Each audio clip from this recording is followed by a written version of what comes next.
So how do you overcome rejections? Because rejections are part of life and part of See, the sales process. rejection is a part of life, and that's why you need to enjoy it. Okay. You need to be playful about it.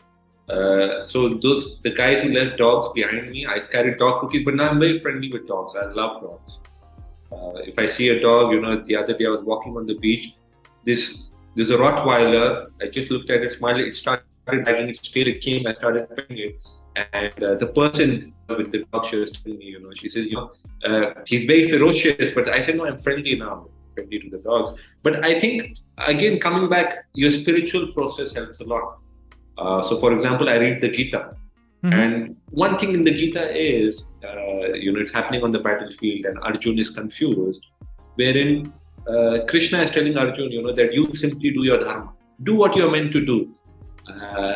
What will happen next is not in your hand. Similarly, I do what I'm meant to do. Now, how you react to me, whether you like me, whether you not like me, is not in my control. So, if it is not in my control, why should I get? Also, not accepting the first no. So many times people say no. I say, okay, that's great. You're free to say no. But why are you telling me no? Educate me. How can I make it now? How can I make this no now? Guide me. You are my guru. Help me out. Like, what is there in my proposal? I'm pitching you AI. I'm pitching you software. What is there in this? How can I make it now? And that W is a winning mindset. So not accepting no immediately.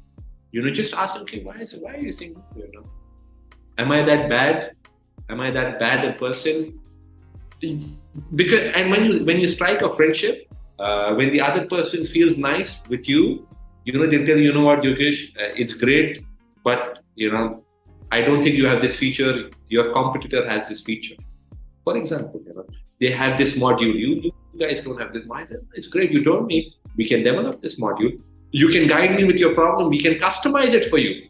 Yes, we don't have it, but I can customize it for you. Or they'll say, Yogesh, the price is too high.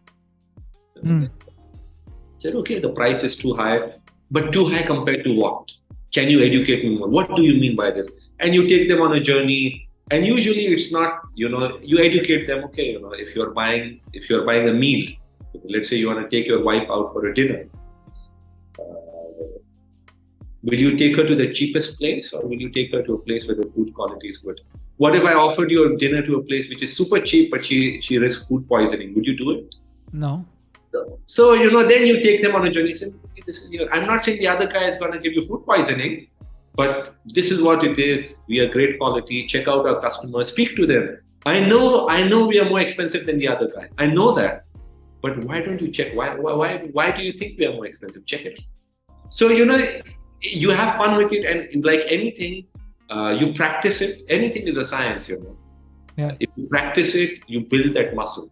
So your muscle to communicate, your muscle to persuade, gets built by that. And again, I look at sales. I have an acronym for sales. It's smile and love everyone sincerely. Sales, smile and love everyone sincerely. I applied it to life. If you smile and love everyone sincerely, you help people. In business happens, good things happen. I get to meet good people like you. You invite me, I no longer need to knock your door and say, please call me for an interview. You just do good. Now, that's an amazing acronym, sales, smile and love everyone sincerely. Wow. Yeah. That's an amazing. We trademarked it. So if you want to use it, you have to give us a license fee. Sure. No, I'll give you royalty. Don't worry. License. Yeah. No, this is amazing. No, and I look at the other side, right? While we are all salespeople, and you and I are salespeople at heart, and we are having this conversation, but the other side today, when you say I know a lot of people don't like to be called as a salesperson because there's a stigma. That's why you would find in organizations people actually changing the acronym from sales to many other things. They do that. They call them medical representatives, consultants, prime ministers, presidents, spiritual leaders, whatever you want to call it. It's okay. I mean, it's great. You should.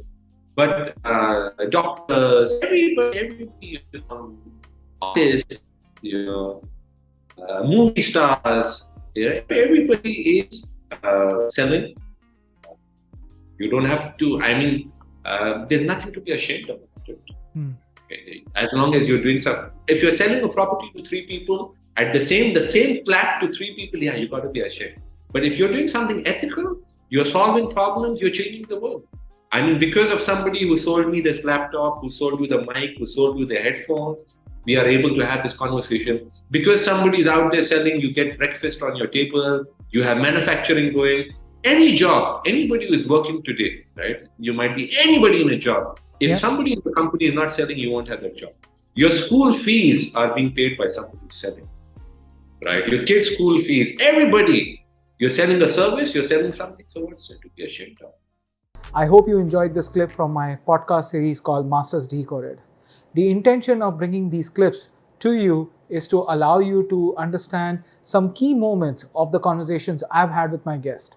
I would recommend and highly encourage you to listen to the entire podcast, which you can find the link to the podcast in the description below. I look forward to you subscribing to my channel and hit the bell icon so that you can be notified of all the future clips which we keep releasing every week on this channel.